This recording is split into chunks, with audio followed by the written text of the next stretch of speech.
So Joan, thank you for joining us. And I thought you could start out by just talking a little bit about how you first entered the LGBTQ community. Okay. So growing up, I grew up in outside of New York City, in a pretty liberal kind of place. Didn't think about gay things at all, really. Then I went to college again,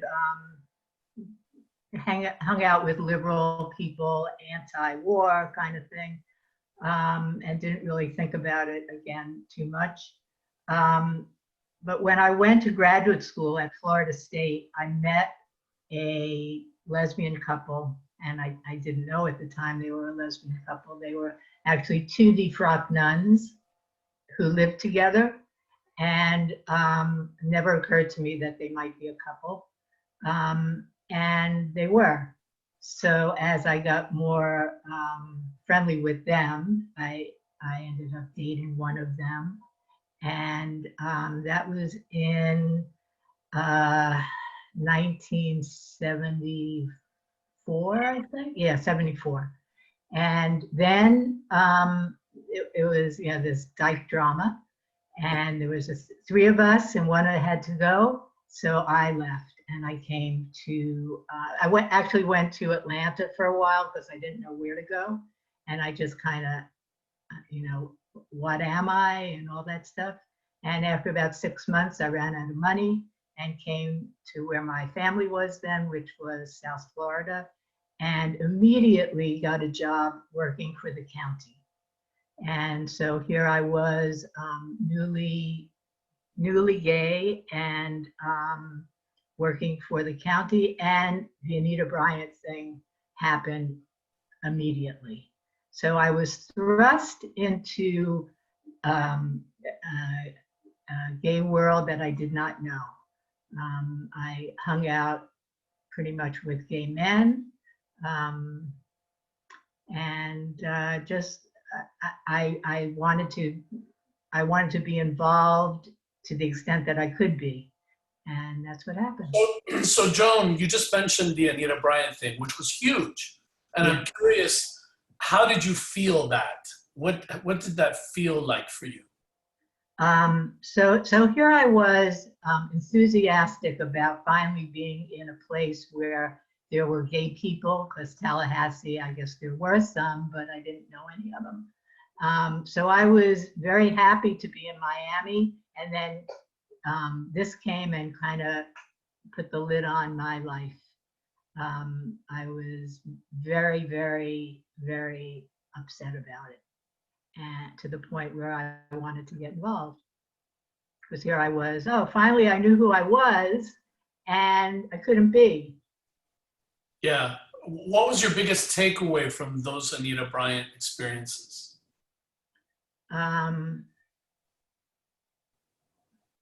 I don't know, just, I think that the whole thing for me was, not just then, but over the years, how wasteful it was to be hateful. I think it just really took away from life. You had to fight all the time. And then how did you translate that into activism? Okay, so I was working for the county, and then I was also very closeted. We were all very closeted at the time, and that's one of my regrets, that we didn't all come out sooner. I think that was a mistake. But anyway, when Ruth Shack started getting involved in promoting the ordinance, or promoting the Declaration of Rights for all people, that's when I started getting involved.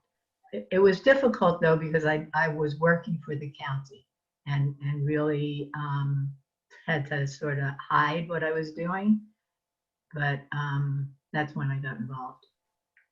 And then, you have a long track record in the LGBTQ community in many organizations.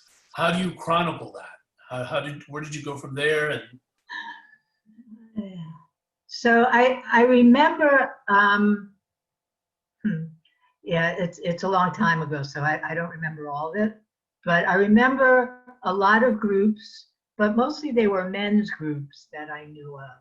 So I used to go to meetings, and often was the only female there, and that was okay with me. But I thought that it was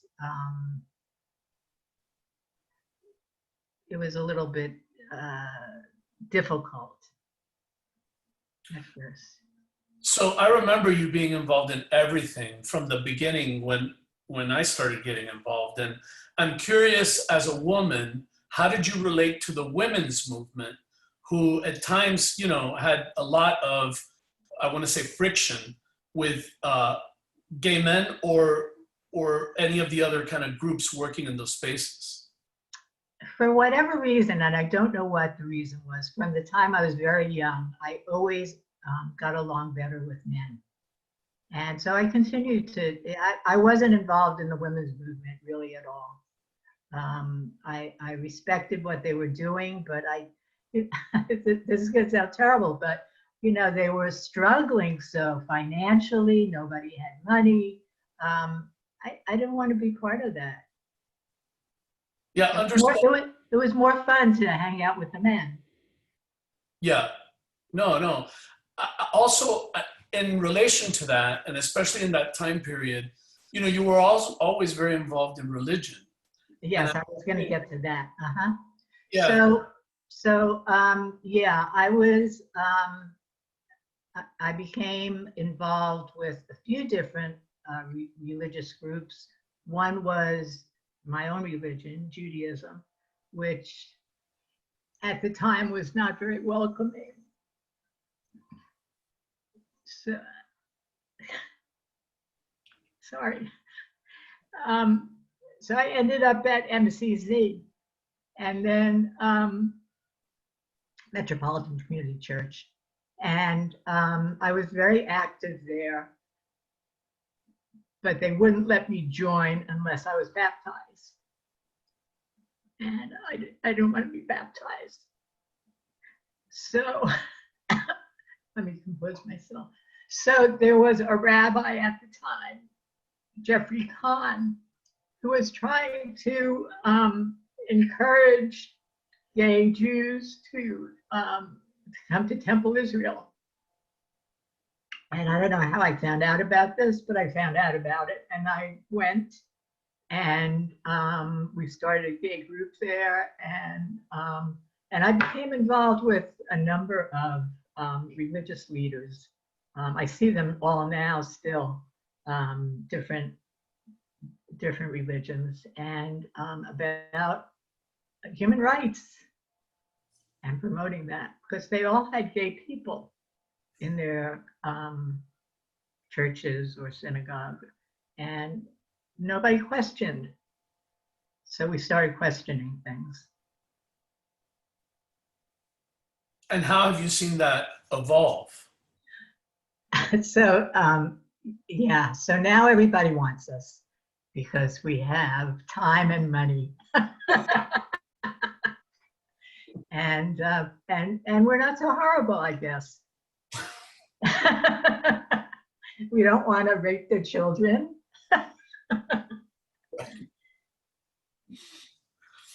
But you extended that beyond religion, because you were also very involved, you know, like even Date Action Pack, SAVE, almost every organization. You were at every event and supporting every event. Well, I felt really strongly that we needed to fix things. And I felt comfortable around my own people. And you continue that today? Yeah, to some extent. To some extent. I don't think we have as much going on though as we used to. I don't know. Yeah. I'm curious how you know, the women's movement over all these years, over these decades, has changed a lot. Yes. And so has LGBTQ. How would you characterize today's environment, given like what you were saying, that there's not as much going on. I'm curious how you see all those changes over 4 decades. Well, first of all, there are no bars. So that changes things a lot. There's no gathering place for LGBT people. And I think that has affected social life somewhat. Maybe in a good way in some ways, but and of course a big part of the past was HIV and what that meant to the gay community. And I think that I don't know because I'm not as involved with that anymore, but it seems to be more everyone's involved, I guess. I don't know. Talking about that time period, the HIV and AIDS time period, can you talk a little bit about that? Because you were very involved. Yeah, so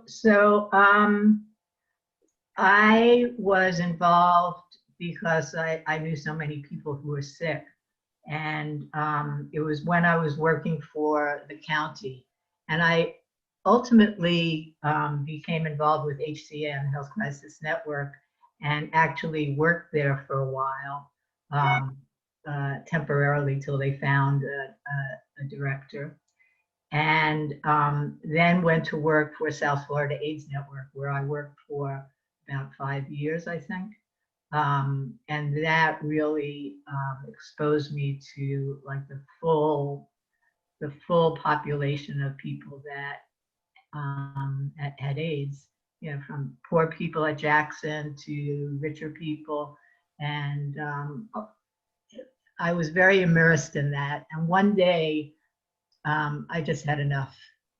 And I walked into my boss's office and she looked at me and she said, "You're leaving, aren't you?" And I said, "Yeah, I've had enough." And that was it. How do you think that affected the movement? I think it affected the movement greatly. One of the ways I think many ways, but one of the ways that it affected it, everybody knew somebody who was sick. So you had to get beyond gay. It was your brother, your sister. And so it changed the definition of people. Rather than they're a gay person, they're a person, a sick person. But it was a very rough time. Lots of funerals.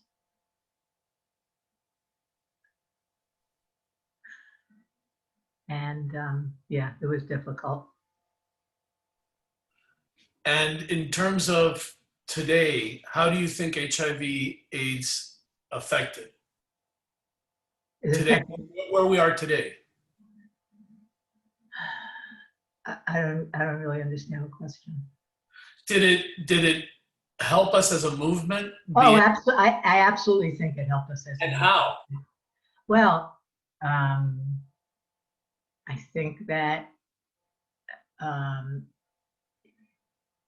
it enabled us to get involved in the larger community, in medical things, in caretaking things, in families, you know, would you know, not all of them, but a lot of them would embrace their family member that was sick. So then, you know, it wasn't such a big deal that he or she was gay.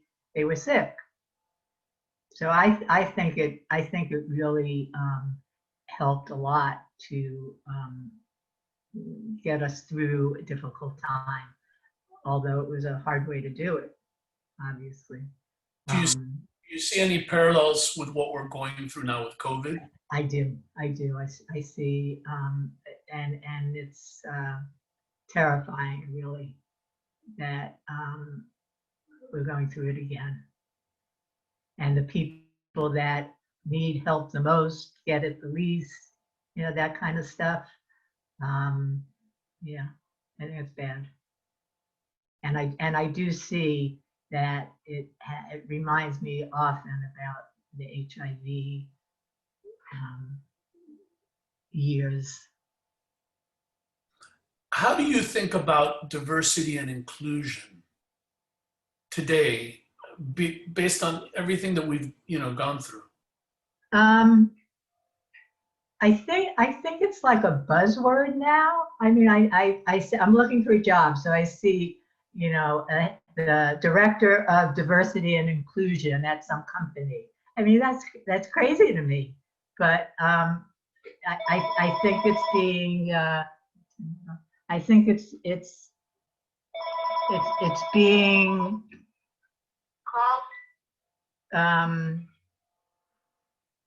like in the news. You should have received several notifications in the mail about your car's extended warranty. Since we have not gotten a response, we are giving you a final courtesy call before we close out your file.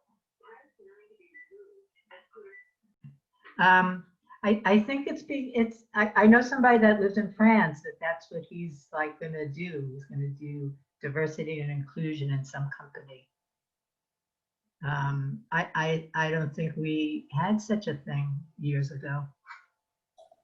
And as you look at Miami-Dade and you look at LGBTQ along the lines of diversity and inclusion, how do you see us all getting along being so different? Well, I think I probably have a unique view of things because my world is very mixed. I don't I don't keep myself with just gay people. More about the religion. When MCC wouldn't let me join, I became very involved in the Jewish community, but all kinds of Jewish stuff here. The Jewish Federation and different temples. And I think that they want us now. And so diversity exists. It exists. And as a matter of faith, how do you reconcile being a lesbian with your faith, if at all, or if it needs to be? I don't think it needs to be. I mean, I couldn't be an Orthodox Jew probably, but I'm not, so I don't have to deal with it. And when you look at younger folks, are there things that you wish you could kind of impart or maybe save them a few steps? Yeah. I think that's the importance of what we do, that they don't have to go through what we went through. That like PFLAG, I'm not involved so much, but I certainly support it. And Project Yes, so that young people can just live their lives. I think that one of the regrets I have is that being gay was so much a part of my life.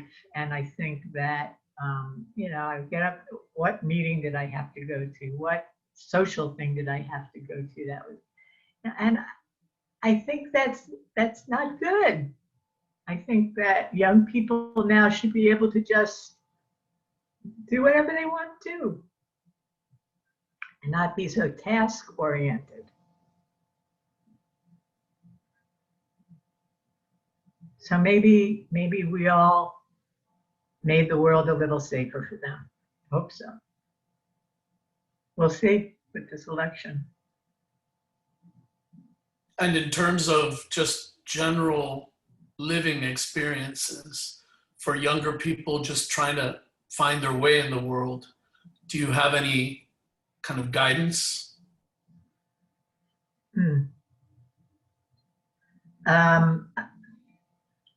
I don't know that they need it.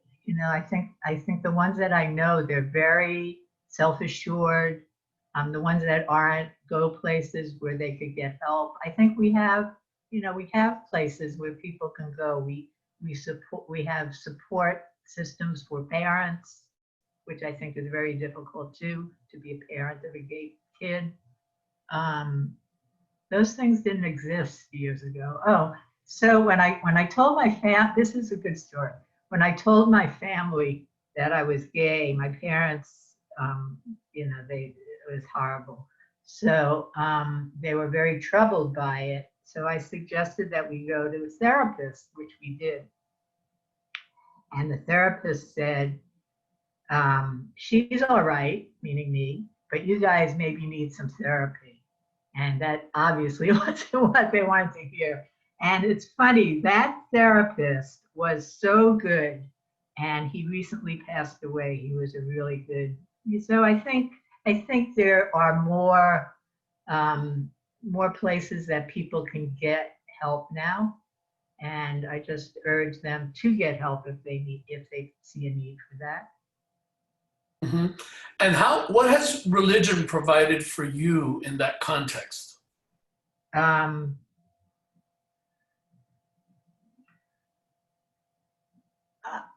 I'm totally out in my religion, and it's a comfort to me, and I think a comfort to many people in different religions. I think it's getting better all the time, and that's because clergy in different religions are supportive, and I think that's very important. And when you think about the corporate world or the political worlds, how do you reflect on those?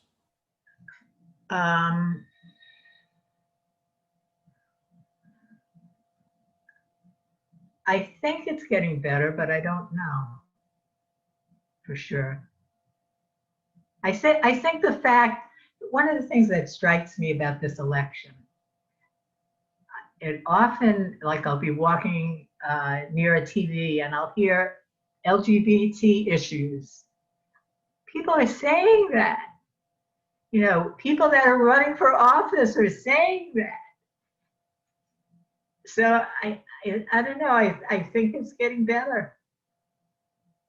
Just the fact that they know we exist, that there are issues. It's striking because for a lot of people, they've grown up in it.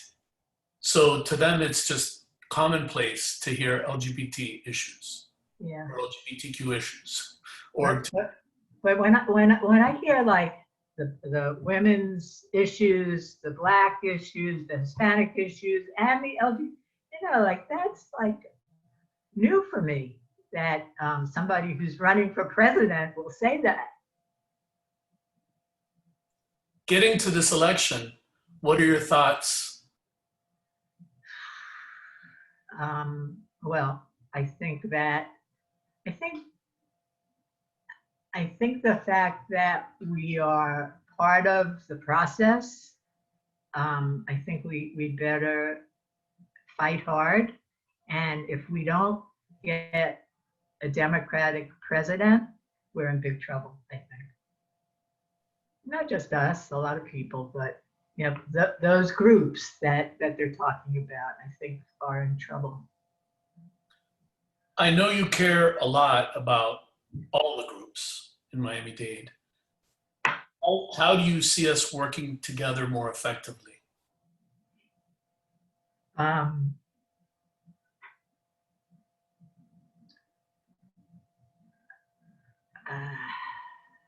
I think we need to come together more often, that we should not isolate ourselves, that we should do things together, do activities together. Candidates we should support together, that candidates that support all of us, that we should fight for them. And what about a separation I find to be not good. A lot of people think we're very segregated, even though we're very diverse. I think we are. I think people, I mean, you know, it used to be that gay people lived in certain areas, right? Um, I used to live in the Grove. It was very gay. I think that we're branching out a little bit more now. And I think that's good. I think we need to just, you know, mix a little bit. What would you consider hot button issues or important issues for you in the context of your life and of LGBTQ? Well, actually, I have a new thing that is part of my challenge. I'm older. And so LGBTQ senior. And I think that is a challenge for me. It's not a good thing always to be gay and old. How is it a challenge for you? I'm not working. I'm lucky that I have a partner, but if I didn't have one, who would take care of me? I don't have children. Yeah, it's socializing. I think it's different for me because I am coupled, as they say. But if I wasn't, I think that would be a real challenge. Physical things. How about just in socialization, like, you know, regular daily life, getting older? What is your perspective on that, on just as time passes? Yeah, like I said, I think I'm lucky because I have a core of friends, but you know, we're all getting older, all my friends, and it's not as easy for us to get around, all of us. And I think that there needs to be some attention placed on that. You've been an advocate for seniors, LGBTQ seniors, for a while. What are some of the issues you see most affecting seniors? Socialization, health, loss of family. Loss of family is a big thing. Again, I think I'm lucky because my family is very accepting of me now. Wasn't always that way. My wedding was sort of a family reunion, so it was a good thing. But yeah, I think that older gay people have a lot of issues with money, with health, with having things to do that they can still do, not being alone. And now with the COVID thing, I mean, it's even worse. Do you think there is ageism within LGBTQ? Absolutely, absolutely. I think I don't think as much for women, but I think one of the worst things to be, I think, is an unattractive gay man. And when you get old, you're not as attractive. Yeah. And you know, people always like the young things and the young boys, and it's always been like that. But now that I'm old, I see how strong that is. And do you feel, I mean, some people have brought up that like the word queer to them is ageist because that's, you know, it was a different time period. Do you see anything like that in vocabulary or culture that maybe we should be more cognizant as a community about to help our seniors? Yes, yes. And I think that it's challenging right now with this COVID thing. But I think there needs to be some mix between the old and the young. I went through a period recently where I was hanging out a lot at Yes Institute, and it's great because it was older people, younger people. You know, there was a lot of support there. But now everybody's working from home, so it's not the same. Yeah.